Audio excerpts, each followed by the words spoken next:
जे व्यक्तिमत्व आपण सर्वांनी आपल्या हृदयामध्ये साठवलेलं आहे, खऱ्या अर्थाने या कराड उत्तरमध्ये परिवर्तनाचा इतिहास रचण्यासाठी आपण एक पाऊल पुढे आलेला आहात, परंतु तुमच्यापेक्षा 10 पटीनं 100 पावलं पुढे आलेलं एक व्यक्तिमत्व, इथल्या माय माऊलींना आपलंसं वाटणारं, आपला भाऊ, आपला पाठीराखा असं वाटणारं व्यक्तिमत्व, कराड उत्तरच्या मातीमध्ये इथल्या आबालवृत्तांना आपला आधार, स्नेहाचा, प्रेमाचा आधार वाटणारं व्यक्तिमत्व, आणि अर्थातच भारतीय जनता पार्टी महायुतीचे उमेदवार आदरणीय मनोज दादा घोरपडे यांचं मंचावरती शुभागमन. एकदा जोरदार टाळ्या, दोन्ही हातांनी जोरदार टाळ्या. बोला मनोज दादा तुम आगे बढ़ो, मनोज दादा तुम आगे बढ़ो.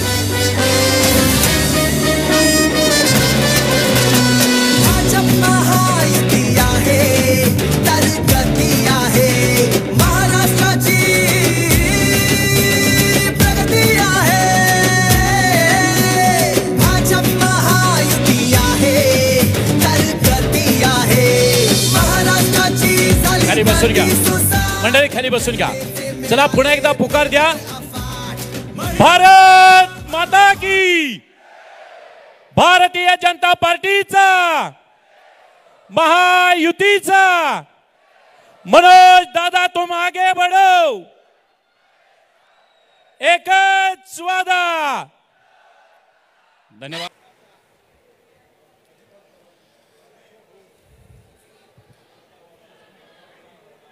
रयतेचा राजा छत्रपती शिवाजी महाराज यांना वंदन करतो. शाहू फुले आंबेडकर यांनाही वंदन करतो. आणि आज या पवित्र भूमीमध्ये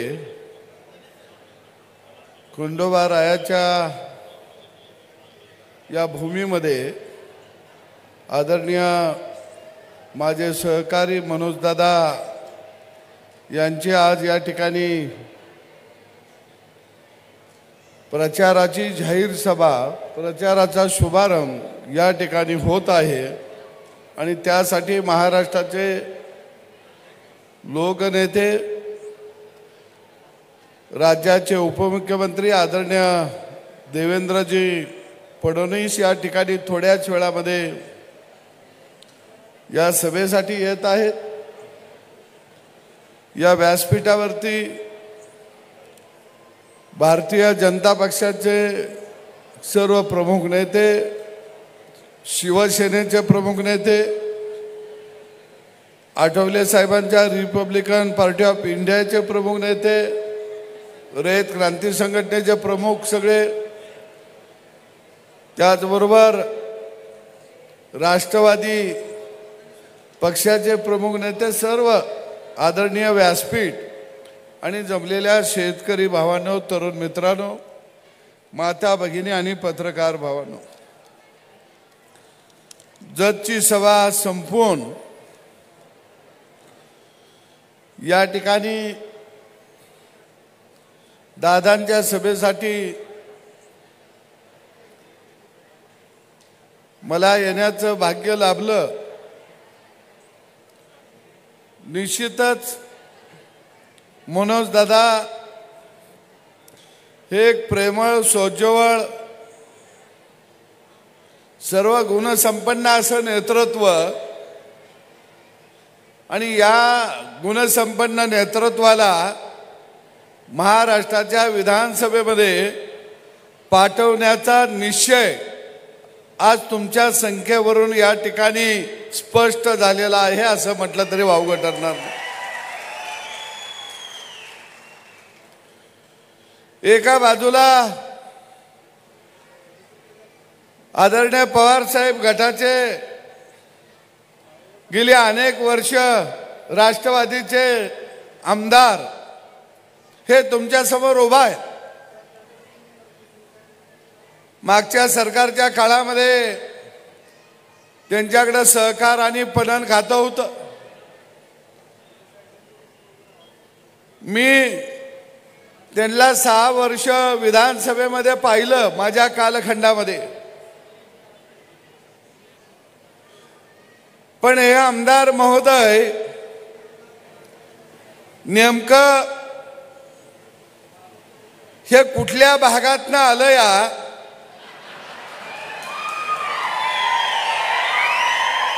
हे शेवटपर्यंत सभागृहाला कधीच कळलं नाही। सभागृहामध्ये आमदार कसा असावा, भागातल्या प्रश्नावर बोलणारा असावा, रस्त्याच्या प्रश्नावर, पुलाच्या प्रश्नावर, पाण्याच्या प्रश्नावर, आरोग्याच्या प्रश्नावर, तरुणाला हाताला काम देण्याच्या प्रश्नावर आमदारानं बोललं पाहिजे। पण तुमचा आमदार मला 6 वर्षामध्ये 6 वाक्य सुद्धा कधी बोललेला दिसला नाही। त्याच्या तोंडाकडे बघितलं की मला वाटतं हे घरकुल योजनेच्या घरातच राहतंय का काय।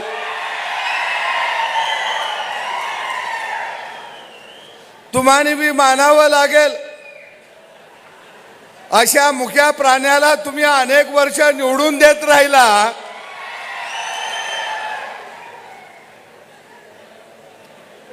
आमदार म्हणून सभागृहामध्ये बोललं पाहिजे, पण बोलायला बी गडी नेटाचा लागतो या।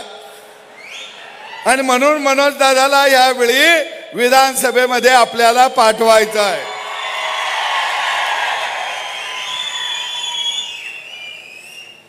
ते सहकार मंत्री होतं, पणन मंत्री होतं।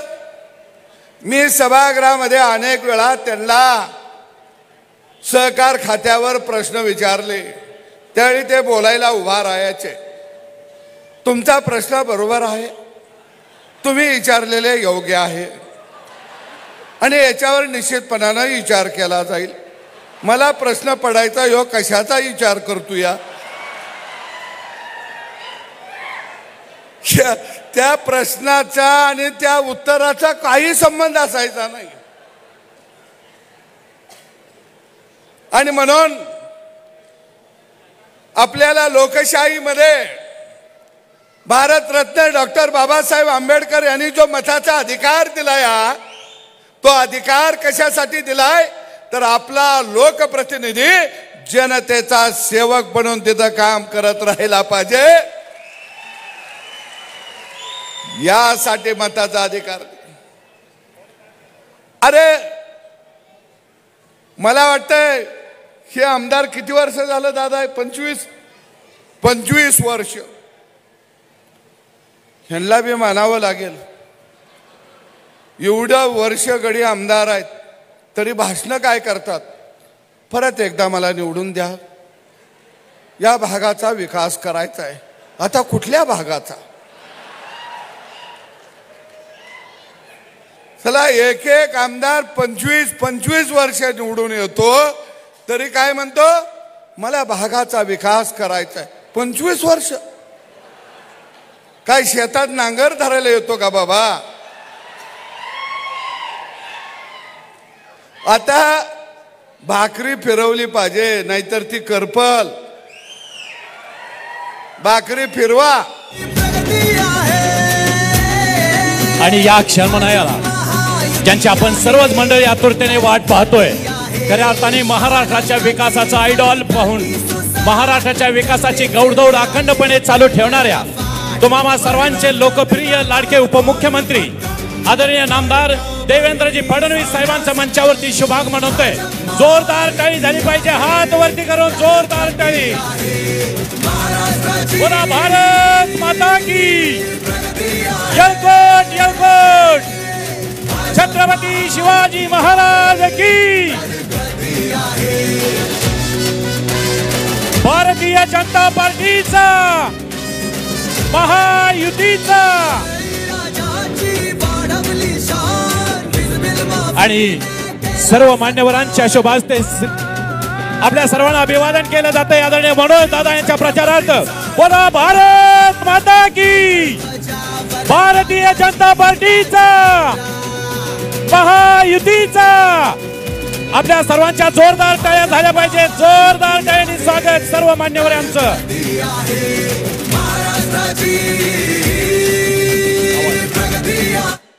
संस्कृतीची रीत असो की सदैव तत्पर आतिथ्याला, संस्कृतीची रीत असो की सदैव तत्पर आतिथ्याला, कार्यसिद्धीच्या मानकऱ्यानं शब्द फुले ही स्वागताला.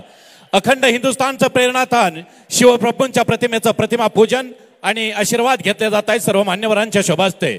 अखंड हिंदुस्थानचं प्रेरणास्थान निश्चयाचा महामेरू, बहुत जनांसी आधारू, अखंड स्थितीचा निर्धारू, श्रीमंत योगी, महाराष्ट्राचा आराध्य दैवत छत्रपती शिवाजी महाराजांच्या पवित्र स्मृतीला अभिवादन करून राखट देशा कनकर देशा महाराष्ट्र देशा असं ज्या भूमीला गौरवानं संबोधलं जातं ती महाराष्ट्र भूमी. शौर्य आणि पराक्रम इथल्या नसानसामध्ये खेळणारी, पराक्रमाची अधिष्ठात्री असणारी आई तुळजाभवानी. अखंड हिंदुस्थानचं प्रेरणास्थान हिंदवी स्वराज्य संस्थापक शिवछत्रपतींच्या पवित्र पदस्पर्शानं पावन झालेली ही स्वराज्याची ऐतिहासिक राजधानी म्हणजे हा सातारा.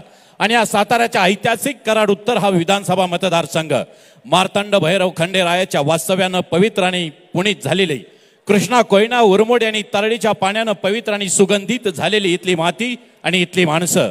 आणि आज याच मातीत इतिहास रचला जातोय. इतिहास आहे कराड उत्तरच्या सन्मानाचा, इतिहास आहे कराड उत्तरच्या स्वाभिमानाचा, इतिहास आहे कराड उत्तरच्या पराक्रमाचा आणि इतिहास आहे कराड उत्तरच्या परिवर्तनाचा. एकदा जोरदार टाळी. या परिवर्तनाचे आपण सर्व सहभागी साक्षीदार होतात. बोला भारत माता की, छत्रपती शिवाजी महाराज की. महाराष्ट्राचे लाडके उपमुख्यमंत्री आदरणीय नामदार देवेंद्रजी फडणवीस साहेबांचा, सातारा जिल्ह्याचे लोकप्रिय खासदार श्रीमंत छत्रपती उदयनराजे महाराज साहेबांचा, आमदार श्रीमंत छत्रपती शिवेंद्रसिंहराजे महाराज साहेबांचा, आदरणीय धैर्यशील दादा कदमांचा, आदरणीय मोळोज दादा घोरपड्यांचा. धन्यवाद. पुन्हा एकदा उपस्थित असलेल्या मंचावरती सर्वच मान्यवरांचं मनपूर्वक हार्दिक हार्दिक स्वागत आहे. या कार्यक्रमाच्या निमित्तानं आलेल्या सर्वच अतिथीगण मान्यवरांचा सन्मान आणि सत्कार खऱ्या अर्थाने महाराष्ट्राच्या विकासाचं आयडॉल म्हणावं लागेल. आणि महाराष्ट्राचं स्वप्न उराशी बाळगून 7/24 कार्यरत असलेले महाराष्ट्राचे लाडके आणि लोकप्रिय उपमुख्यमंत्री आज ज्यांना आपण ऐकण्यासाठी सज्ज आहात असे आमच्या सर्वांचे, अर्थात महायुतीचे मार्गदर्शक आणि भारतीय जनता पार्टीचे सर्व आदरणीय नामदार मुख्यमंत्री नामदार देवेंद्रजी फडणवीस साहेब यांचा सन्मान आणि यांचं स्वागत होतंय. सातारा जिल्हा भारतीय जनता पार्टीचे जिल्हाध्यक्ष आणि कराड उत्तर मधील रहमतपूर मंडलचे अध्यक्ष आदरणीय भीमराव काका पाटील आणि धैर्यशील दादा कदम या दोन मान्यवरांना विनंती करतोय आपण आदरणीय नामदार साहेबांचा सन्मान आणि स्वागत करायचं आहे. आदरणीय देवेंद्रजी फडणवीस साहेब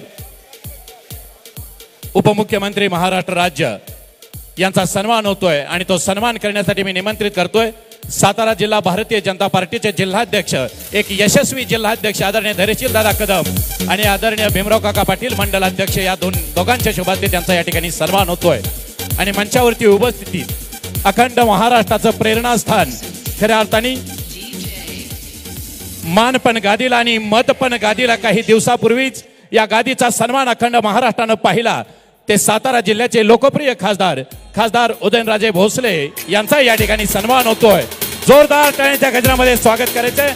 आणि तो सन्मान करण्यासाठी सन्मानित शंकरराव शेजवळ आणि सुरेश तात्या पाटील भारतीय जनता पार्टी सातारा जिल्हा उपाध्यक्ष आणि शंकरराव शेजवळ मंडल अध्यक्ष कराड उत्तर यांना विनंती आपण महाराज साहेबांचा सन्मान करायचा आहे.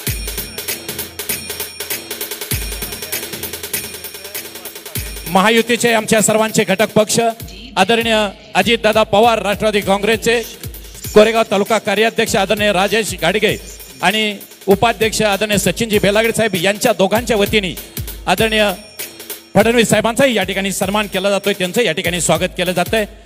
आमचे महायुतीचे दुसरे घटक पक्ष आरपीआयचे सन्माननीय अशोकराव मदने यांच्याही शोभास्ते या ठिकाणी त्यांचा सन्मान केला जातोय. महायुतीचे दुसरे घटक पक्ष शिवसेना सातारा जिल्हा शिवसेनेचे माजी उपाध्यक्ष आणि शिवसेना नेते वासुदेव काका माने आणि सर्व शिवसैनिकांच्या वतीने आदरणीय देवेंद्र फडणवीस साहेबांचा या ठिकाणी सन्मान होतोय. त्यांचं या ठिकाणी स्वागत आहे. आणि यानंतर सन्मान होतोय सातारा जावळी विधानसभा मतदारसंघाचे कार्यसम्राट आमदार शिवेंद्रसिंह राजे भोसले उर्फ बाबा महाराज यांचा या ठिकाणी सन्मान होतोय आणि त्यानंतर सन्मान होतोय महाराष्ट्र राज्याचे माजी कृषी मंत्री, शेतकऱ्यांचा नेता, शेतकऱ्यांचा लढवय्या नेता आदरणीय सदाभाऊ खोत यांचा या ठिकाणी सन्मान आणि सगळे सन्मान करण्यासाठी मी विनंती करतोय सन्मान्य वासुदेव काका माने, सन्मान्य जितेंद्रजी डोबल, सन्मान्य राजेश तात्या घाडगे, सन्मान्य सचिनजी बेलागडे, अशोकराव मदने या मान्यवरांना विनंती. धन्यवाद तात्या. यानंतर राज्याचे लोकप्रिय उपमुख्यमंत्री आदरणीय देवेंद्रजी फडणवीस साहेब, आदरणीय उदयनराजे महाराज साहेब आणि मंचावरील सर्व मान्यवरांच्या शुभाहस्ते भारतीय जनता पार्टीच्या कार्याला सलाम करण्यासाठी आणि खऱ्या अर्थाने इतर पक्षामध्ये कार्यरत असलेले काही सक्रिय कार्यकर्ते आज मुख्यमंत्री साहेब, उपमुख्यमंत्री साहेबांच्या शुभाहस्ते पक्षामध्ये जाहीर प्रवेश करतात. मी त्या सर्वांचा नामोल्लेख करेन आणि त्यांना मंचा शेजारी निमंत्रित करेन. प्रवीण रामकृष्ण भोसले, माजी चेअरमन विकास सेवा सोसायटी नागझरी, विश्वास भोसले, उपसरपंच नागझरी, दिलीपराव भोसले पाटील, ज्येष्ठ नेते नागझरी, मुगटराव मुळीक, संचालक विकास सेवा सोसायटी नागझरी, दिलीपराव गुरव, माजी ग्रामपंचायत सदस्य नागझरी, किरोली गावचे सन्मान्य प्रकाशराव जाधव, सन्मान्य आदेश चव्हाण, स्वप्नीलजी चव्हाण, सोमनाथ चव्हाण, अमोलजी भिसे या सर्व मंडळींनी आज भारतीय जनता पार्टीच्या प्रवाहामध्ये सामील व्हायचं ठरवलेलं आहे आणि म्हणून या सर्वांना आम्ही या ठिकाणी सर्व मान्यवरांच्या शुभाहस्ते जाहीर प्रवेश देतोय. आणि खऱ्या अर्थाने आज या सुंदर सणांचे सहभागी साक्षीदार होत असताना आपल्या सर्वांची ताकद आदरणीय मनोजदादा घोरपडे अर्थात महायुतीच्या उमेदवाराच्या पाठीची खंबीरपणे उभी करण्याच्या इराद्याने ही मंडळी आज या पक्षामध्ये प्रवेश करतायत.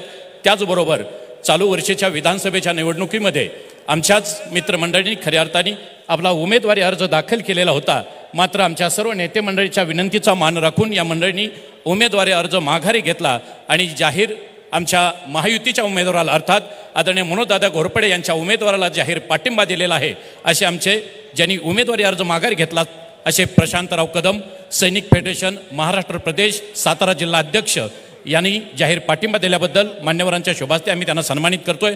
प्रशांतराव कदम, गणेशराव घोरपडे सातारा जिल्हा भारतीय जनता पार्टीचे उपाध्यक्ष यांनीही या ठिकाणी उमेदवारी अर्ज दाखल केलेला होता, परंतु वरिष्ठांच्या विनंतीला मान राखून यांनीही आपला उमेदवारी अर्ज पाठीमागे घेऊन महायुतीचे उमेदवार आदरणीय मनोजदादा यांच्या पाठीशी खंबीरपणे उभा राहण्याचा निश्चय केलेला आहे. एकदा जोरदार टाळ्या वाजा या सगळ्या मंडळींच्यासाठी.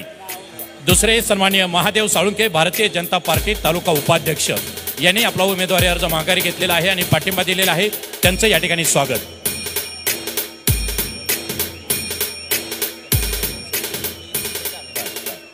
आणि नागझरी गावचे प्रवीण भोसले, विश्वासराव भोसले, दिलीपराव भोसले पाटील, मुगटराव मुळीक, दिलीपराव गुरव या मंडळींचा जाहीर प्रवेश होतो. या मंडळींना विनंती करतो.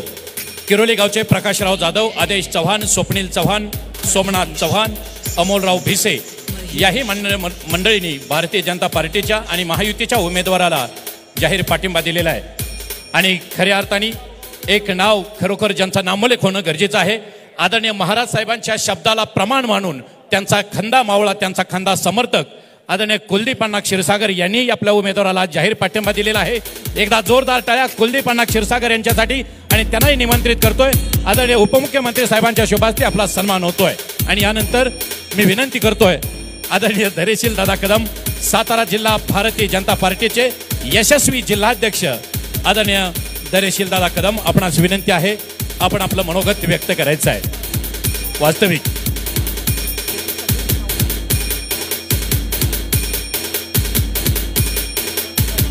आदरणीय दादा ना बोलू आताच पांब्याचे सरपंच संदीपराव काटे यांनाही जाहीर प्रवेश आणि यानंतर महायुतीचे अधिकृत उमेदवार, युवकांचे आयडॉल नेते, तुम्हा सर्वांचा श्वास आणि खऱ्या अर्थाने कराड उत्तरचं उत्तर आदरणीय मनोजदादा घोरपडे. एकदा जोरदार टाळी, हात वरती. पंढरीच्या पांडुरंगाचा वार करीतू, पंढरीच्या पांडुरंगाचा वार करीतू, छत्रपती शिवप्रभूंचा धार करीतू, 2024च्या कराड उत्तरचा खऱ्या अर्थाने मान करीतू अर्थात मनोजदादा घोरपडे. एकदा जोरदार टाळी.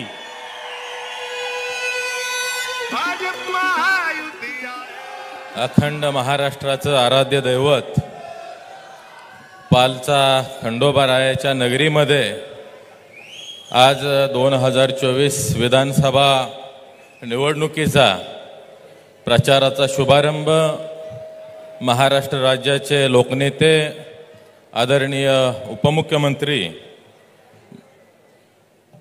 देवेंद्रजी फडणवीस साहेब यांच्या हस्ते या ठिकाणी संपन्न होतोय. खरं तर याचा फार अभिमान आहे आपल्या सर्वांना. कारण कराड उत्तर विधानसभा मतदारसंघ हा जो भारतीय जनता पार्टी 154 जागा लढवते, या 154 मध्ये आपल्याला देवाभाऊनी या ठिकाणी संधी दिली, त्याबद्दल त्यांचं हार्दिक असं अभिनंदन करतो आणि आभारी मानतो.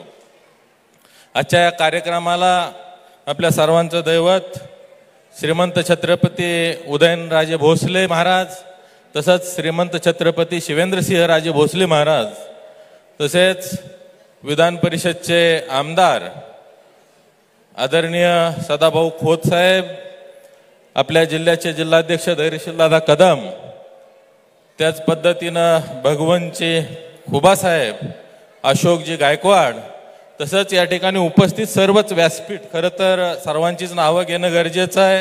या ठिकाणी रामकृष्ण वेताळ भाऊ सुद्धा या ठिकाणी उपस्थित आहेत आणि सर्व भारतीय जनता पार्टी, शिवसेना शिंदे गट आणि राष्ट्रवादी अजितदादा गट, RPI सर्वच मंडळी या ठिकाणी आज उपस्थित आहेत. सर्वात महत्त्वाचं म्हणजे या भारतीय जनता पार्टी आणि महायुतीवर प्रेम करणारे आपण सर्वजण.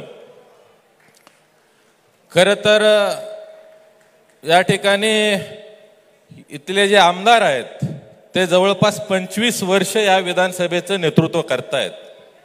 आणि मगाशीच भाऊनी सांगितलं की आज 25 वर्ष झाली तरी यांची भूमिका आहे की मला अजून विकास करायचा आहे. तर इथून पुढच्या काळामध्ये 100% या ठिकाणी जी काय उपस्थित गर्दी आहे ती त्यांना या ठिकाणी 100% घरी बसवल्याशिवाय राहणार नाही. कारण या विधानसभा मतदारसंघाचं नेतृत्व आदरणीय चव्हाण साहेबांनी केलं होतं, परंतु त्यांचं नाव घेऊन त्यांनी जवळपास 25 वर्ष या ठिकाणी काढली. परंतु यशवंत विचार सांगितला जातो, परंतु जर तो अंमलात जर आणायचं म्हटलं तर या ठिकाणी सत्तेचं विकेंद्रीकरण करा म्हणून या ठिकाणी यशवंतराव चव्हाणांनी सांगितलं होतं. आज जर आपण बघितलं तर हे आमदार आहेत, या ठिकाणी मुलगा कारखाना पाहतोय, त्याच पद्धतीनं बाकीचे बंधू कोण शिक्षण संस्थेला चेअरमन आहे, कोण या ठिकाणी बँकेला चेअरमन आहे, आणि एकाला संधी नाही मिळाली म्हणून जे काय आपल्या गृहनिर्माण सोसायटी असतील त्याला एक जण चेअरमन केलेला आहे. म्हणजे अशा पद्धतीनं ह्यांनी सत्तेचं केंद्रीकरण केलेलं आहे आणि संपूर्ण मतदारसंघामध्ये यशवंत विचार या नावावर कायम मतं मागितली जातात. परंतु या कराड उत्तरमधील जनतेनं त्यांना खरं तर मागं 2014लाच ओळखलेलं होतं, पण दुर्दैवानं या ठिकाणी त्यावेळेला सर्व पक्ष वेगळे लढले. त्यामध्ये धैर्यशील दादा काँग्रेसमधून उभे राहिले, मी या ठिकाणी आपल्याच आशीर्वादानं शेतकरी संघटनेमधून उभा राहिलो आणि या ठिकाणी मतांचं डिवायडेशन झालं. त्यांना 76,000 मतं मिळाले, आम्हाला 1,01,000 मतं विरोधी जाऊन सुद्धा या ठिकाणी त्यांचा विजय झाला आणि पुढची 10 वर्ष त्यांना बोनस मिळाली. 19ला पण परत तिरंगी लढत झाली.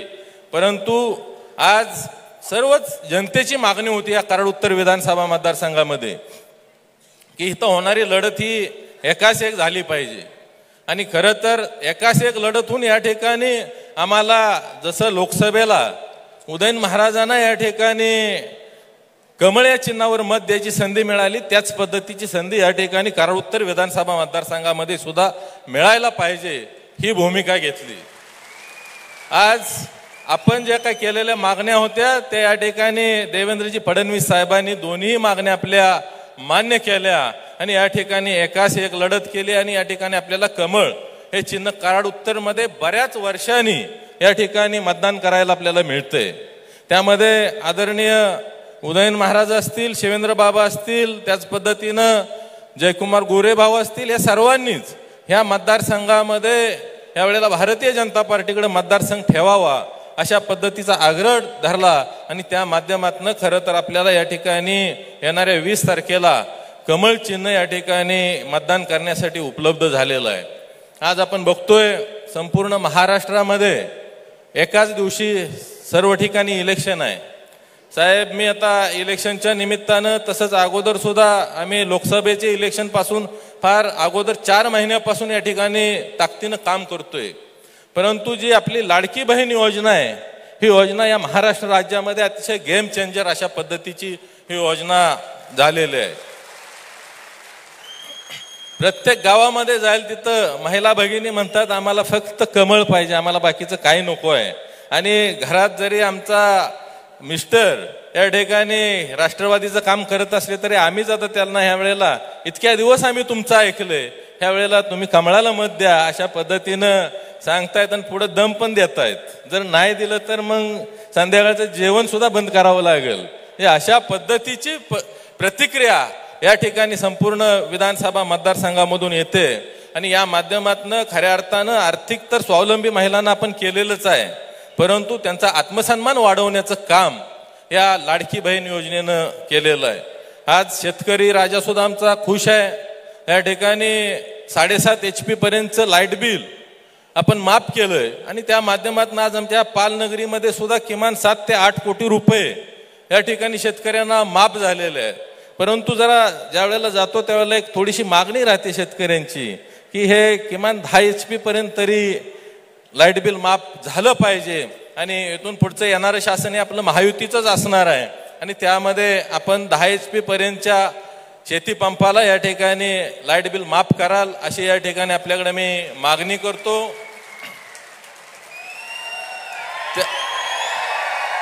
आत्ताच या ठिकाणी खटावमानचे आमदार जयकुमारजी गोरेभाऊ यांचं आगमन झालंय, त्यांचं सुद्धा या ठिकाणी मी स्वागत करतो. आज त्याच पद्धतीनं शेतकरी सन्मान योजनेच्या बाबतीत सुद्धा नमो शेतकरी योजनेला 15,000 वर्षाला देणार असं कालच मुख्यमंत्री साहेबांनी डिक्लेअर केलंय. या ठिकाणी वर्षाला 6,000 रुपये आपल्याला शेतकरी सन्मानच्या माध्यमातून शेतकऱ्यांना सुद्धा मिळत आहेत. म्हणजे हे सरकार जर आज आपण बघितलं तर हे देणारं सरकार आहे. आजपर्यंत अशा पद्धतीचं कुठल्याही सरकारने शेतकऱ्यांना कधीही पेन्शन दिली नव्हती, त्याच पद्धतीनं महिलांनाही कधी पेन्शन दिली नव्हती. बऱ्याच वेळा वेगवेगळे नरेटिव्ह या ठिकाणी समाजामध्ये पसरवले जात आहेत की हे इलेक्शन पुरती ही योजना आहे, इलेक्शन झाल्यानंतर या ठिकाणी हे पैसे बंद होणार आहेत. पण या ठिकाणी आम्ही छाती ठोकून साहेब सांगतोय, जर उद्या हे पैसे बंद झाले तर आम्ही आमच्या खिशातनं महिलांना पैसे 1,500 महिन्याला देऊ, एवढा कॉन्फिडन्स या ठिकाणी आमच्याकडे आहे. हे अशा पद्धतीनं वेगवेगळे फेक नरेटिव्ह चालवण्याचा प्रयत्न या ठिकाणी केला जातोय. परंतु यावेळेला आमच्या माता भगिनी असल्या कुठल्याही भूलथापांना 100% बळी पडणार नाहीत. आज आपण बघतो या कराड उत्तर विधानसभा मतदारसंघामध्ये आजही साहेब प्रश्न शिल्लक आहेत. हनबरवाडी धनगरवाडी योजना आमच्याकडे जवळपास 40 वर्ष झालं. त्यांच्या वडिलांनी ते स्वप्न पाहिलं होतं की हनबरवाडी धनगरवाडी योजना या ठिकाणी या कराड उत्तर विधानसभा मतदारसंघामध्ये करायची. परंतु यांना 25 वर्ष जरी मिळाली तर यांच्याच्यानं कुठलंही त्यामध्ये हालचाल करता आली नाही. ज्यावेळेला आपलं 2014 ते 19 मध्ये सरकार आलं आणि त्या सरकारच्या काळामध्ये हनबरवाडी धनगरवाडी योजनेसाठी फार मोठ्या प्रमाणावर निधी आपल्या माध्यमातून मिळाला. आज हनबरवाडी योजना पहिल्या टप्प्यामध्ये सुरू झालेली आहे आणि धनगरवाडी योजना सुद्धा संपूर्ण पहिल्या टप्प्याचं काम पूर्ण झालंय. आपलं सरकार आल्यानंतर आपल्याला त्या ठिकाणी उद्घाटनाला यायचं आहे.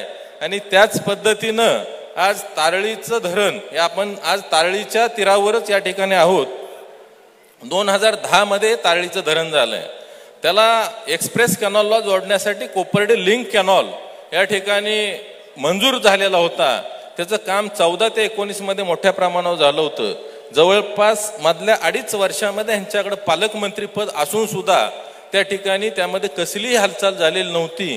परंतु गेल्या मार्च महिन्यामध्ये आम्ही त्याच्यावर प्रशासकीय मीटिंग घेऊन त्या ठिकाणी आपल्याशी संपर्क करून कोपर्डे लिंक कॅनॉल चालू करून या ठिकाणी कोरेगाव असेल, कराड उत्तरचा पूर्व भाग आणि त्याच पद्धतीनं सांगलीला हे पाणी जवळपास 4 महिने या तारळी धरणामधून जाऊन त्यावेळेचा दुष्काळ सुसह्य करण्याचं काम आपल्या माध्यमातून या ठिकाणी झालेलं आहे. आजही आपण या ठिकाणी तारळी पाल उपसा सिंचन योजना आहे, त्याच पद्धतीने इंदोली उपसा सिंचन योजना आहे. या योजना साहेब झाल्या त्या 50 मीटर पर्यंत झाल्या, पण ऑलरेडी प्रत्येक शेतकऱ्यानं 50 मीटर पर्यंत हेडला पाणी आपलं स्वतःचं नेलंय. या योजनांचं फक्त टेस्टिंग झालं आणि आज अखेर 10 वर्ष ह्या योजना बंद आहेत. परंतु या विभागाचं एक मागणं आहे की या ठिकाणी ही योजना 100 मीटर हेडपर्यंत आम्हाला पाणी मिळणं गरजेचं आहे, कारण हा कराड तालुक्याचा जो पश्चिम भाग आहे आजही पाण्यापासून वंचित आहे. आज हा 50 मीटरचा 100 मीटर करण्यासाठीचा प्रस्ताव आपल्याकडे महाराष्ट्र शासनामध्ये आलेला आहे आणि येणाऱ्या काळामध्ये आपलं सरकार आलं की पहिला निर्णय आपण या ठिकाणी घ्याल आणि हा तारळीचा आमचा 100 मीटरचा हेडचा प्रश्न तुम्ही 100% मार्गी लावून या ठिकाणी तारळीच्या पश्चिम भागाला पाणी द्याल अशी या ठिकाणी अपेक्षा व्यक्त करतो. त्याच पद्धतीनं कोरेगाव तालुक्याच्या पूर्व भागामध्ये सुद्धा पाण्याची परिस्थिती अशाच पद्धतीची आहे. त्या ठिकाणी सुद्धा आपल्याला पाणी देणं गरजेचं आहे. आमचं नागझरी आहे, त्याच पद्धतीनं राजाचं कुर्लं ही गावं पाण्यापासून वंचित आहे आणि आम्हाला उद्या ही जनता 100% या ठिकाणी आपला भारतीय जनता पार्टीचा आमदार निवडून देणार आहे. पण पुढच्या 5 वर्षानंतर या पाण्याचा विषय तेवढा या ठिकाणी आपल्याला शिल्लक राहता कामा नये आणि असा आपण शब्द या ठिकाणी द्यावा असे मी आपल्याला विनंती करतो. आज उमरज नगरीमध्ये जाणारा जो काय आपला हायवे आहे या हायवेचं सुद्धा या ठिकाणी पारदर्शक पूल होणं हे अतिशय तिथली गरज आहे आणि तोही प्रस्ताव नितीन गडकरी साहेबांच्याकडे आहे. तोही प्रस्ताव आपण या ठिकाणी मंजूर करून या ठिकाणी जो काही दळणवळणाची फार मोठी अडचण होते ते या ठिकाणी दूर कराल अशी अपेक्षा व्यक्त करतो. त्याच पद्धतीनं अंतर्गत विकासाच्या जर बाबतीत बोलायचं झालं तर आपण आता हेलिपॅडवरून येताना बघितलं असेल रस्त्याची परिस्थिती काय आहे. आपण आपल्याला भरपूर दिलं, ह्या 2.5 वर्षामध्ये 510 कोटी रुपये विकासासाठी दिलेले आहेत. त्याच पद्धतीनं पाटण पंढरपूर रोडसाठी सुद्धा आपण 480 कोटी रुपये दिलेत. म्हणजे जवळपास 1010 कोटी रुपये आपण या कराड उत्तर विधानसभा मतदारसंघाला दिलेले आहेत. परंतु इथला बॅकलॉग हा फार मोठा आहे आणि तो येणाऱ्या काळामध्ये अंतर्गत गावातील कामं असतील या सर्व गोष्टींसाठी चांगल्या पद्धतीनं येणाऱ्या काळामध्ये आम्हाला निधी द्याल एवढे या ठिकाणी अपेक्षा व्यक्त करतो. आपण खरं तर आज प्रचाराचा शुभारंभ करायला आला त्याबद्दल परत एकदा आपल्या सर्वांना धन्यवाद देतो. जय हिंद, जय महाराष्ट्र. गेली 2 महिने प्रामाणिकपणे सांगतोय आम्हाला उमेदवार माहित नाही. आपला उमेदवार कमळ चिन्ह. आज आपला उमेदवार मनोज घोरपडे. आता एक काम केलंय, तुम्ही सगळे म्हणायचं आणि व्यासपीठावले जिल्ह्यातले सगळे नेते म्हणायचे धैर्यशील दादा एकास एक लढत करा. धैर्यशील दादा कराड उत्तर मध्ये आम्हाला कमळ चिन्ह द्या. सातारा जिल्ह्याचा जिल्हाध्यक्ष म्हणून जेवढी ताकद कराड उत्तरला कमळ चिन्ह द्यासाठी लावली आणि त्या ताकदीचा त्या चर्चेचा खरोखर आपल्या उपकार केले देवेंद्र फडणवीस साहेबांनी आणि तुम्ही मागितलेलं कमळ आता कराड उत्तर मध्ये आपल्याला मिळालेलं आहे. कमळ चिन्ह कित्येक वर्षानं पहिल्यांदा आदरणीय छत्रपती उदयनराजेंना आपण निवडून दिलं. आता आपल्याला कमळ चिन्हावर मनोज घोरपडेंना निवडून देत. दुसरी मागणी होती एकास एक लढत, कारण 2014 आणि 2019 मी आणि मनोज घोरपडे एकमेकाच्या विरोधात लढलो. परिणामी तिसरा उमेदवार निवडून आला. आता ती सुद्धा तुमची मागणी पूर्ण केली. आता उमेदवार एकास एक आहे. आमची जबाबदारी थोडी कमी झाली. आता जबाबदारी माझ्या लाडक्या ताईंची, माझ्या लाडक्या शेतकऱ्यांची, माझ्या लाडक्या कर्मचाऱ्यांची, माझ्या लाडक्या युवकांची. आता जबाबदारी तुमची. तुम्हाला कमळ दिलं, तुम्हाला एकास एक लढत दिली. आता कराड उत्तर मध्ये परिवर्तन गरजेचं आहे आणि ते परिवर्तन एकटा दुकटा कुणी करू शकत नाही. ते परिवर्तन तुम्हा सगळ्याला करायचं आहे. त्यासाठी जिथं जावं लागेल, जिथं बोलावं लागेल त्या ठिकाणी आपल्याला बोलावं लागणार. मी पाठीमागदा अनेक वेळा म्हटलं बैलगाडीच्या शर्यतीमध्ये जेव्हा बैल पळतो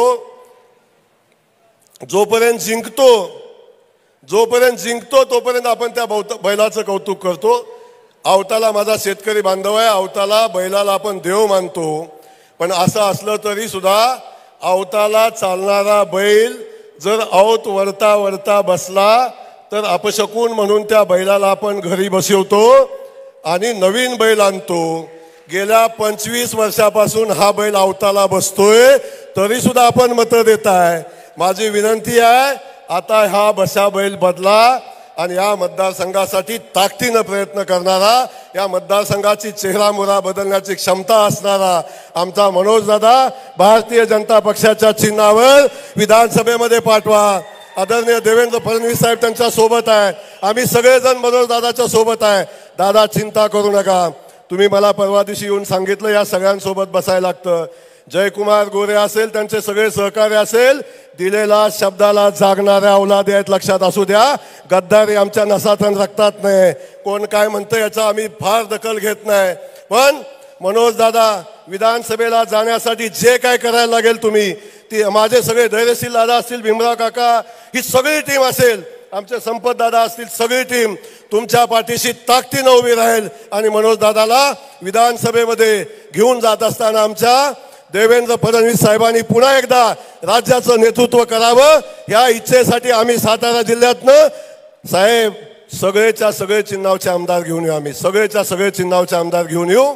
अगदी आमचे सहकारी आम्ही निवडून यावं का न यावं या मानसिकतेत असले तरी सुद्धा साहेब आमच्याकडून बेईमानी होणार नाही. युतीच्या प्रत्येक आमदाराला निवडून आणण्यासाठी आम्ही सगळेजण जीवाचं रान करू, एवढाच शब्द आपल्याला देतो. आपलं मनापासून स्वागत करतो आणि थांबतो. जय हिंद, जय महाराष्ट्र. धन्यवाद भाऊ, तुमचा शब्द ही तुमची शपथ आहे.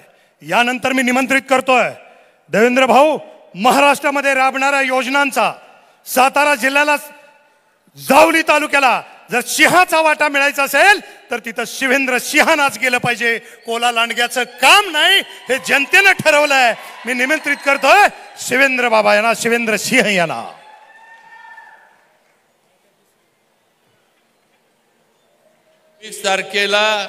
20 तारखेचं आपलं काम करून 23 तारखेला मनोज दादाला जी शॉल देवाभाऊंनी घातली, ती शॉल गुलालामध्ये रंगून आपण मुंबईला पाठवून द्यायचे, एवढं लक्षात ठेवा.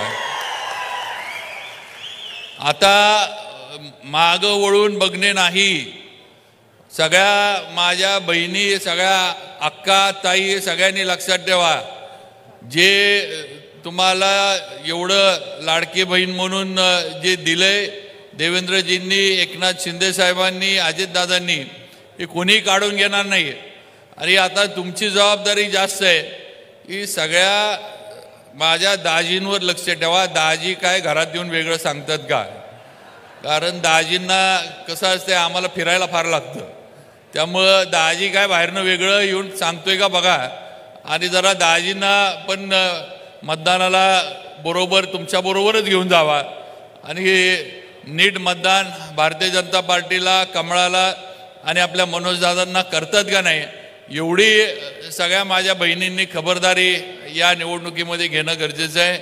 बंधू भगिनींनो, मला या निमित्तानं आपल्याला एवढंच सांगायचं आहे की हा सातारा जिल्हा पूर्वी राष्ट्रवादीचा बालेकिल्ला म्हणून ओळखला जायचा. आता या बालेकिल्ल्याची अवस्था अशी झाली आहे की बुरुज सगळे ढासळलेत, तटबंदी जी आहे ती नेस्तनाबूत झाली आहे. आता मनोज दादाला निवडून देऊन समोरचा दरवाजा आपण फोडायचा, एवढं लक्षात ठेवा. बाकी सगळा हा बालेकिल्ला भारतीय जनता पार्टीच्या महायुतीच्या कार्यकर्त्यांनी घेरलाय. आता दरवाजा फोडण्याचं काम कराड उत्तरच्या जनतेनं करायचं हे लक्षात ठेवा आणि ते मनोजदादांना घेऊन आपण करावं, ही माझी आपल्याला सर्वांना विनंती आहे. दादा, आपण मतदारसंघातली अनेक कामं सांगितली, अनेक विषय सांगितले जे या ठिकाणी देवेंद्र भाऊंकडनं व्हावेत. दादा, तुम्ही काळजी करू नका, तुम्हाला माहीत आहे. आणि माझ्या सर्व बंधू भगिनींना मी सांगू इच्छितो, अरे देणारा नेता आहे आपला, देणारा. त्या तुमचे जे निर्णय असतील, एकदा आचारसंहिता संपली, महायुतीचं सरकार सत्तेत बसलं की हे मागाल ते देवेंद्र भाऊंकडनं आपल्याला मिळेल, एवढं लक्षात ठेवा. काही कमी पडणार नाही.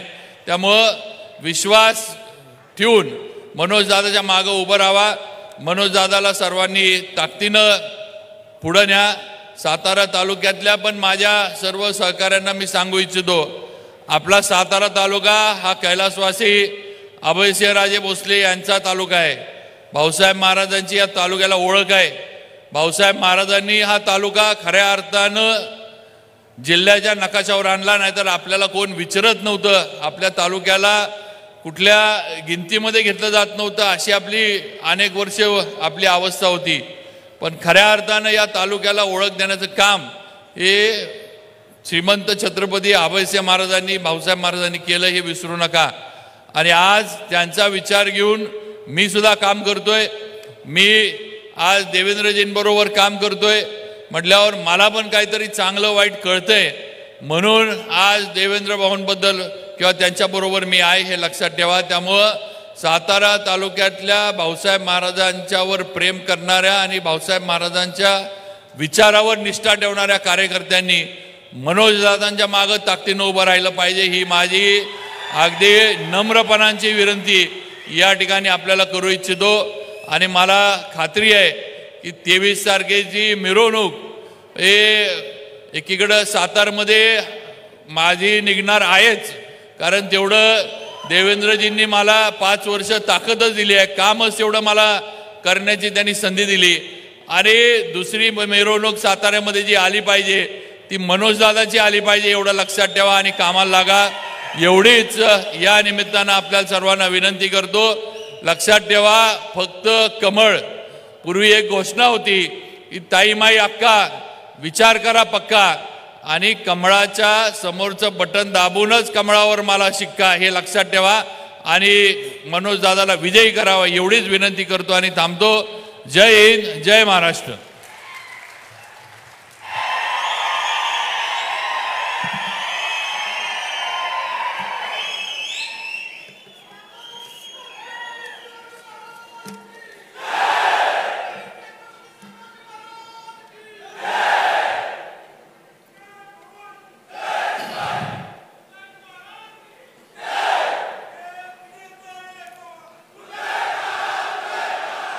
अहो, मी उमेदवार नाही आहे, मनोजदादा उमेदवार आहे.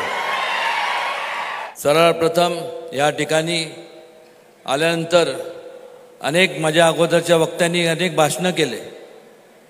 त्यांनी त्या व्यथा सांगितल्या आणि मग ह्या संपूर्ण मतदारसंघाची अनेक वर्षापासून जी परिस्थिती होती त्यात कुठं बदल झाला नाही. आणि का झाला नाही, कशाकरता झाला नाही, इच्छाशक्ती नव्हती का काम करायची इच्छा नव्हती, जे काय असेल ते.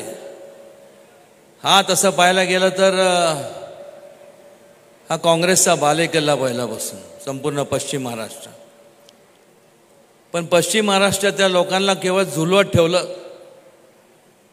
अनेक लोकांनी इथे येऊन या अगोदर भाषणं केले अनेक वर्षापासून, जेवढं मला जाणवत आहे किंवा आठवत आहे. पण मात्र ह्या संपूर्ण पश्चिम महाराष्ट्रातल्या लोकांचे जे प्रश्न होते त्यातनं कधी सोडवणूक केली नाही. आत्ताचे जे ज्येष्ठ संपूर्ण राजकारणात सगळ्यात ज्येष्ठ जे आहेत, पवारसाहेब असतील, ह्या सर्व लोकांनी फक्त नुसतं आश्वासनं दिले. कुठंतरी आश्वासन देत असताना आपण जेव्हा लोकांच्या समोर जातो त्यावेळेस कुठंतरी जेव्हा ते आपल्याला आशीर्वाद देऊन आमदार किंवा खासदार म्हणून निवडून देतात तेव्हा कुठंतरी आपलं एक ऋण आपण फेडलं पाहिजे लोकांच्या प्रती, ह्याची कधी भावना झाली नाही. आणि त्यामुळं फार ह्या गोष्टीकडं आता लक्ष देऊ नका. मगाशी शिवेंद्रजींनी सांगितलं, त्यांनी सांगितलं की शिक्का कमळावरती का मारायचा, कारण एक म्हण आहे बघा, वरती नरेंद्र आणि खाली देवेंद्र. हे कशा करता, कारण की एक लक्षात घ्या, दोघांची आणि युती आणि आघाडीमधला तुम्हाला फरक सांगतो.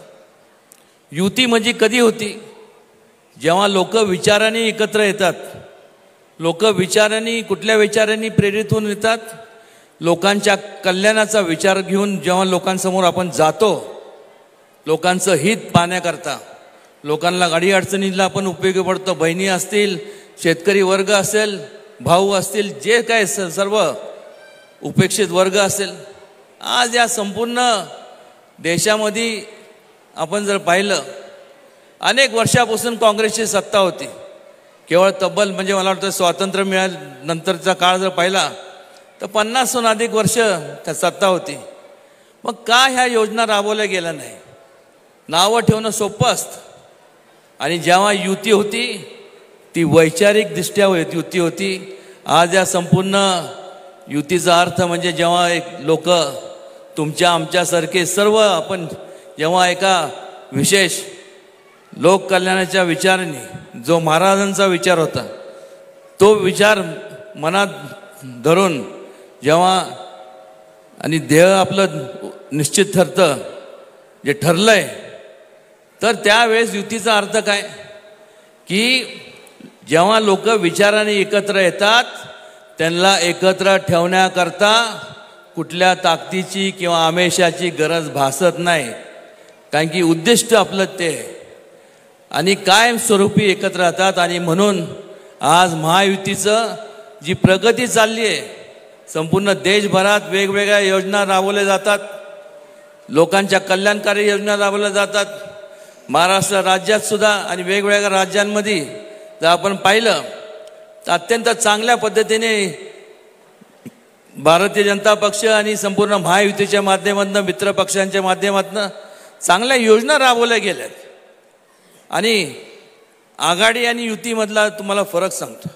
आघाडी म्हणजे कधी होती की जेव्हा एका फक्त लोकांना आपल्याला सत्ता स्थान हासिल करायचं आहे त्यावेळेस स्वतःच्या हिमतीवर आपण जर करू शकत नसेल तर मग ह्याला पकड त्याला पकड त्याला पकड त्याला पकड ही आघाडी म्हणतो. आज आपण आघाडीची जर अवस्था पाहिली आज काय अवस्था आहे आघाडीची. कोल्हापूरमध्ये काय घडलं हे आपल्याला माहीत आहे. त्या तपशिला मी जाणार नाही. पण हीच अवस्था संपूर्ण सगळं राज्यभर आपल्याला पाहायला मिळते. कुठंतरी प्रत्येक वेळेस फक्त नाव ठेवून जो काम करतो त्यालाच ठेस लागते. जो काही काम करत नाही त्याला ठेस लागणार कशी कारण की तो हलतच नाही एका ठिकाणी बसून असतो. आणि त्यामुळं ह्या लोकांना फक्त ज्या वेळेस कुठलंही आपला नाकारतेपणा दडवण्याकरता कुठलं कारण जेव्हा सापडत नाही तर मग काय होतं चिक्कलफेक करायचे. ह्यानी असं केलं त्यांनी तसं केलं. चिक्कलफेक करून काय उपयोग नसतो. मग त्याच्या पलीकडे जाऊन व्यक्ती दोषावरती उतरायचं. आज मला सांगा ना देवेंद्रजी आज एवढं संपूर्ण काम करत असताना आज त्यांना संपूर्ण कार्यरत असताना मग अशी मी गाडीत त्यांना तेच विचारत होतो. मी म्हणलं म्हणजे जो माणूस काम करतो कामात असतो आज त्यांना धमक्या मिळतात इकडनं तिकडनं जीव मारण्याच्या धमक्या. म्हणजे माणसाने काम करायचं नाही का. आणि मग अशा एका व्यक्तीच्या मागं किंवा या पक्षाच्या किंवा या महायुतीच्या मागं आपण जर उभं राहणार नसेल तर मग कोणाच्या मागं उभं राहायचं हा प्रश्न तुम्ही प्रत्येकाने अंतःकरणात स्वतःला विचारला पाहिजे. या जास्तीत जास्त या भागाची काय पलट कसं करता येईल काय करता येईल तुम्ही सुचवा. मला खात्री आहे की मनोज दादा आणि संपूर्ण धैर्यशील दादा असतील त्यानंतर रामकृष्ण वेताळ असतील हे सर्वजण जेवढे आहेत हे सर्वजण संपूर्ण त्याची पूर्तता केल्याशिवाय राहणार नाही. पुन्हा एकदा हात जोडून विनंती करतो की एकदा चूक घडली तर 5 वर्ष मग पश्चातापाची वेळ ती लक्षात घ्या. आणि पश्चाताप आपल्याला करायचं नाही कारण की गेलेली वेळ आणि समुद्राच्या लाटा ही कधी कोणासाठी थांबत नसतात. पण निश्चित एकच आहे त्याच्यामुळं की आपल्या आयुष्यातले 5 वर्ष आणि खास करून तुमच्या कुटुंबातले जे तरुण आहे आजचे तरुण आहेत उद्याचा भविष्य काळ आहे ह्यांचा विचार करता आपण फक्त प्रगतीच्या पाठीशी म्हणजे मनोजदादा आणि कमळा या मतदारसंघात कमळाच्या मागं आपण राहावं एवढी कळकळची विनंती करायला या ठिकाणी आपल्या समोर आलोय. खरं म्हणजे या महाराष्ट्रातले ज्येष्ठ नेते माननीय शरद पवार साहेब तसे आमचे राजकीय विरोधक आहेत. पण विरोधकांनी देखील एखादी चांगली गोष्ट सांगितली तर त्या गोष्टीचा अवलंब आपण केला पाहिजे. मागच्या काळामध्ये राजकारणाबद्दल बोलत असताना पवारसाहेब असं म्हणाले, तव्यावरची भाकरी योग्य वेळी फिरवली नाही तर ती करपते. आता पवारसाहेबांना सांगा, उत्तर कराडमधली तुमची भाकरी फिरवायची वेळ आली आहे, नाहीतर आमचं उत्तर कराड करपल्याशिवाय राहणार नाही. त्यामुळे आता पवार साहेबांनी दिलेला मंत्र उत्तर कराड जगणार आहे आणि भाकरी फिरवून मनोज दादाला मुंबईच्या विधानसभेत पोहोचवणार आहे. खरं म्हणजे कराडची भूमी ही खऱ्या अर्थानं एक अतिशय ऐतिहासिक अशा प्रकारची भूमी आहे. एक मोठा इतिहास आहे. या इतिहासात महाराष्ट्राची जडणघडण आहे. पण दुर्दैवाने गेले 25 वर्ष उत्तर कराड ज्या प्रकारच्या विकासाची अपेक्षा ठेवतो, ज्या प्रकारचं परिवर्तन अपेक्षित करतो आणि वारंवार या ठिकाणून लोकप्रतिनिधी पाठवतो, ती अपेक्षा मात्र कुठेही पूर्ण होताना दिसत नाही.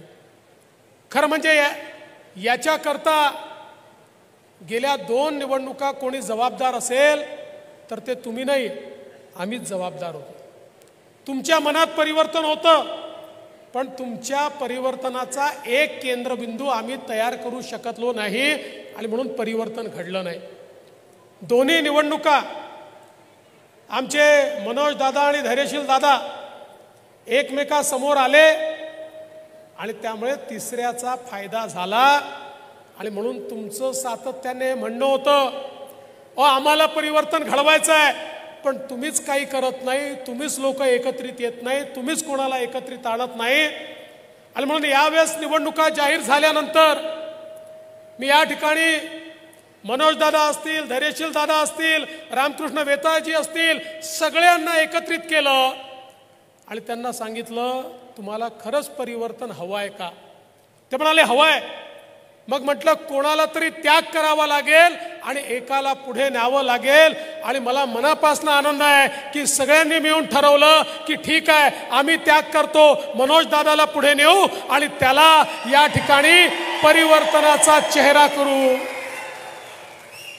मनोज दादा घोरपडे आता केवळ उमेदवार नाही आहे, या उत्तर कराडच्या जबरदस्त परिवर्तनाचा चेहरा हा मनोज दादा घोरपडे या ठिकाणी आहे.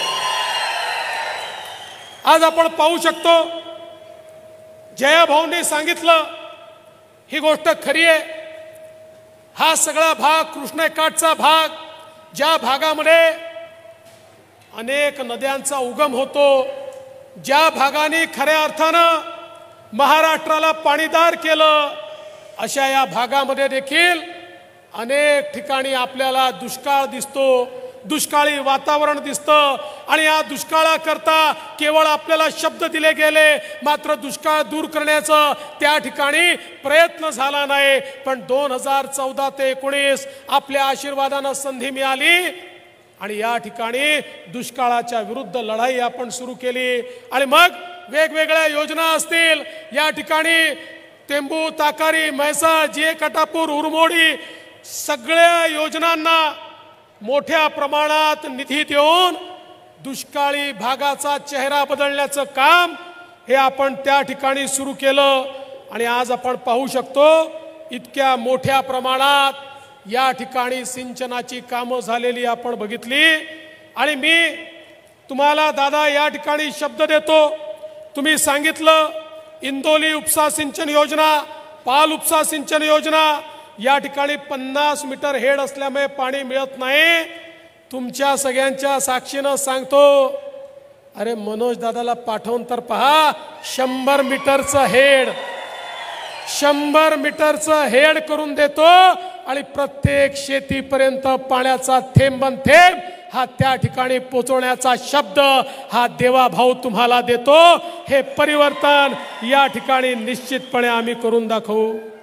आज आपण पाहू शकतो, इतक्या मोठ्या प्रमाणात विरोधी पक्षात असतानाही भाजपच्या आमच्या नेत्यांनी या कराड उत्तर करता जवळजवळ 900,000 कोटी रुपयाचा जवळपास जर हिशोब लावला तर 990 कोटी रुपयाचा निधी आणला. जर विरोधी पक्षात राहून 990 कोटी रुपयाचा निधी हे आणतात तर या ठिकाणी कमळ फुललं आणि आपला आमदार आला. राज्यातही आपलं सरकार येणार आहे, केंद्रात मोदीजींचं सरकार आहे. अरे चिंता करायचं कारण नाही. 5 वर्षात 25 वर्षाचा बॅकलॉग संपवून त्या ठिकाणी पूर्ण विकास करू. आणि काही कमी पडलं तर उदयन महाराज आहेतच. महाराज दिल्लीला गेले की कोण नाही म्हणणार आहे. महाराजांनी जाऊन मोदीजींना सांगितलं की मोदीजी माझ्या उत्तर कराड करता मला पैसा पाहिजे. अरे महाराजांच्या एका म्हणण्यावर तर मोदीजी तिजोरी खुली करून देतील. त्यामुळे चिंता करायचं कारण नाही आहे. आपल्याला या ठिकाणी मोठ्या प्रमाणात हा निधी प्राप्त करून घ्यायचा आहे. मी सांगत होतो, आपण जर बघितलं असेल या सातारा जिल्ह्यामध्ये आपण नीरा देवधर करता 3,977 कोटी रुपये दिले. या ठिकाणी पश्चिम महाराष्ट्रातल्या या 2-3 जिल्ह्यावर जसा परिणाम होतो त्या टेंबू योजनेकरता जवळपास 7,390 कोटी रुपये दिले. लक्ष्मणराव इनामदार उपसा सिंचन योजनेला 5,889 कोटी रुपये दिले. उंडाळे लघु पाटबंधारे करता 592 कोटी रुपये दिले. उरमोडी करता या ठिकाणी 1,121 कोटी रुपये दिले. धोम बलकवडी करता जवळपास 1,000 कोटी रुपये दिले. वांग मराठवाडी करता 594 कोटी रुपये दिले. म्हणजे आपण जर हिशोब लावला तर जवळपास 5 ते 7,000 कोटी रुपये, 10,000 कोटी रुपये हे केवळ या जिल्ह्यातल्या सिंचन योजनांकरता आपल्या सरकारने दिलेले आहेत.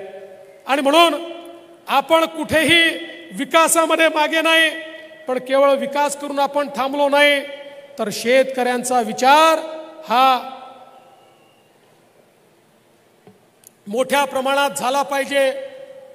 आपल्या समोर स्वप्न होतं आणि म्हणून आपण निर्णय केला आमच्या शेतकऱ्यांना वीज बिल माफ करण्याचा निर्णय आपल्या सरकारने घेतला.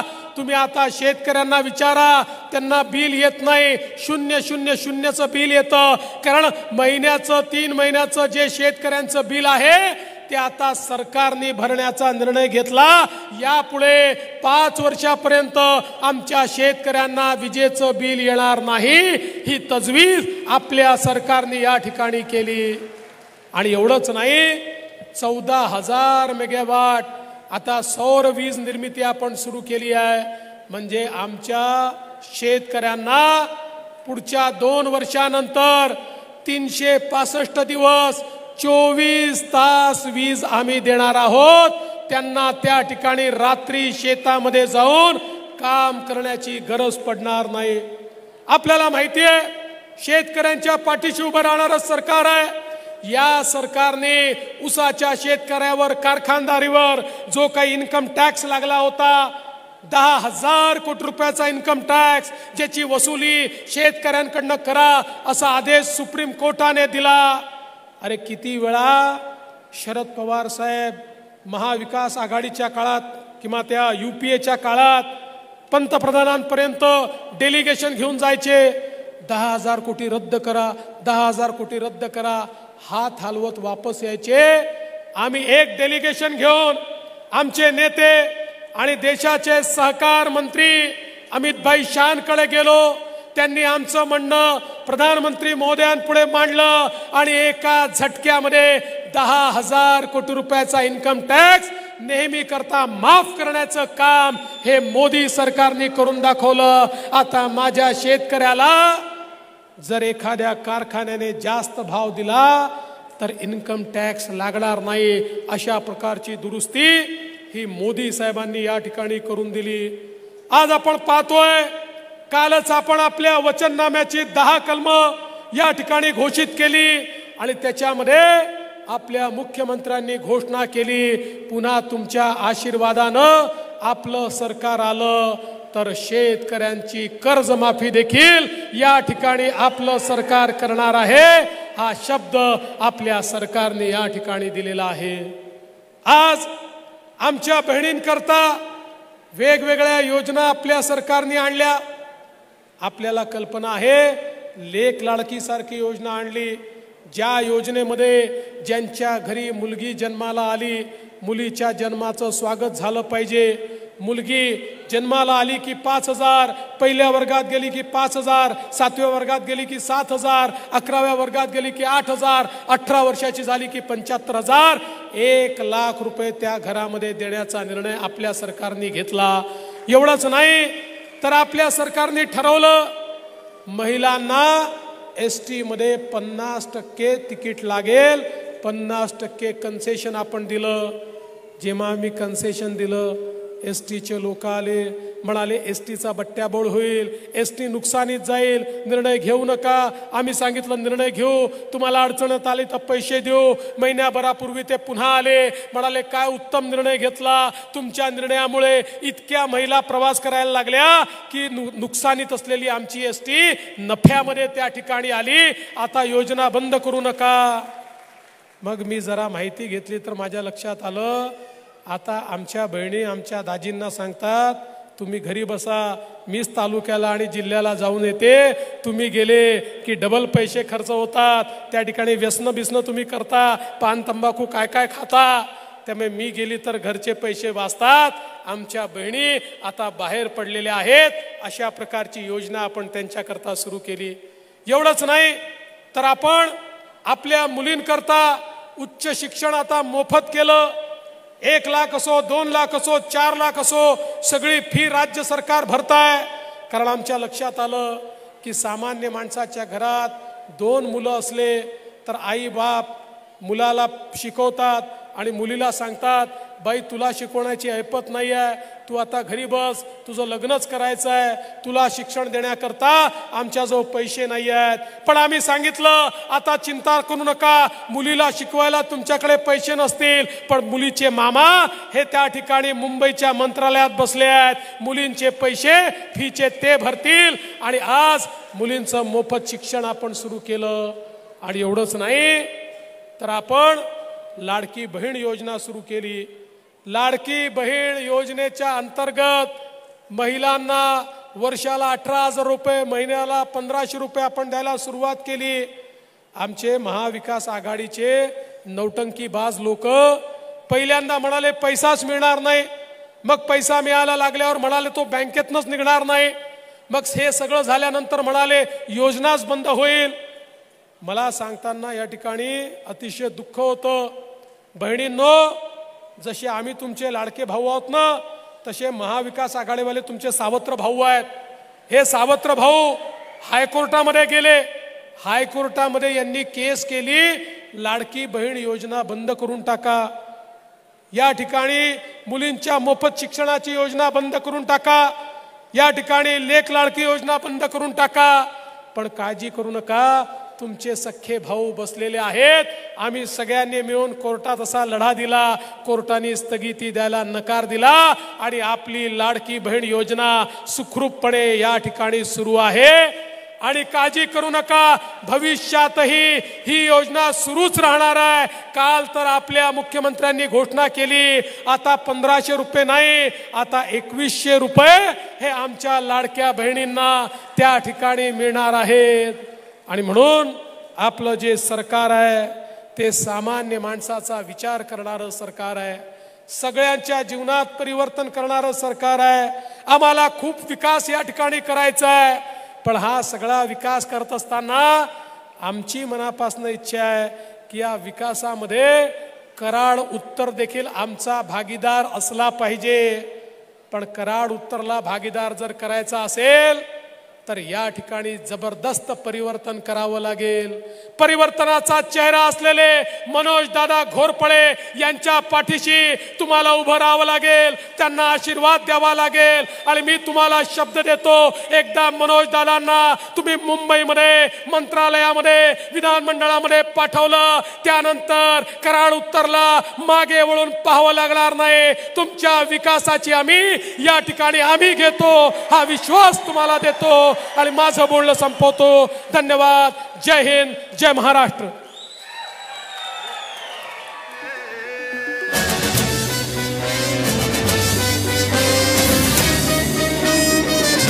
आदरणीय महेश बाबा जाधव, आपणास विनंती, आपण आभार व्यक्त करायचा आहे. आज कारण उत्तर विधानसभा मतदारसंघातील प्रचाराच्या शुभारंभाच्या कार्यक्रम प्रसंगी आपल्या सर्वांचे लाडके नेते माननीय देवेंद्रजी फडणवीस साहेब या कार्यक्रमास उपस्थित राहिले.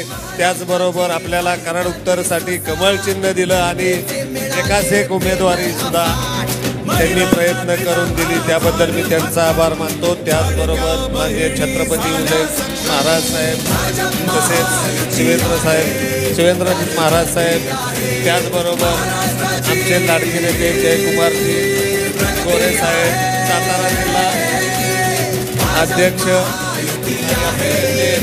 धैर्यशील दादा, तसेच साहेब आणि सर्वच महायुतीचे सर्व पक्षाचे युतीमधील पदाधिकारी सर्वांचं मी आभार मानतो आणि कार्यक्रम संपला असं जाहीर करतो. सर्वांना विनंती आहे की बाहेर पडताना पहिल्यांदा महिलांना या ठिकाणी जाण्यासाठी संधी द्यायची. बाहेर पडताना महिलांना एका बाजूने जाण्याची संधी द्या आणि सर्वांच्या भोजनाची व्यवस्था त्यांच्या ठिकाणी केलेली आहे. सर्वांनी त्याचा लाभ घ्या. आज ह्या महायुतीच्या परिवर्तनाच्या निर्धार सभेमध्ये आपण सर्वजण उपस्थित राहिला त्याबद्दल पुनश्च एकदा भारतीय जनता पार्टी कराड उत्तर आणि मनोजदादा युवा मंचच्या वतीनं आपल्या सर्वांचा आभार मानतो आणि हा कार्यक्रम संपला असं जाहीर करतो. धन्यवाद.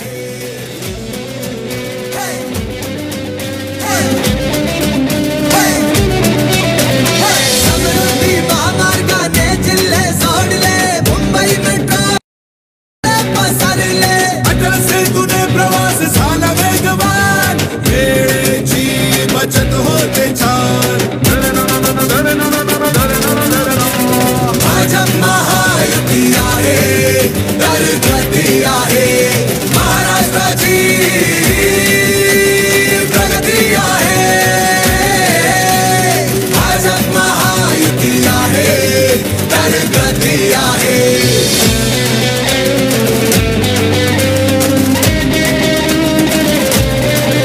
अभिजात झाली आपली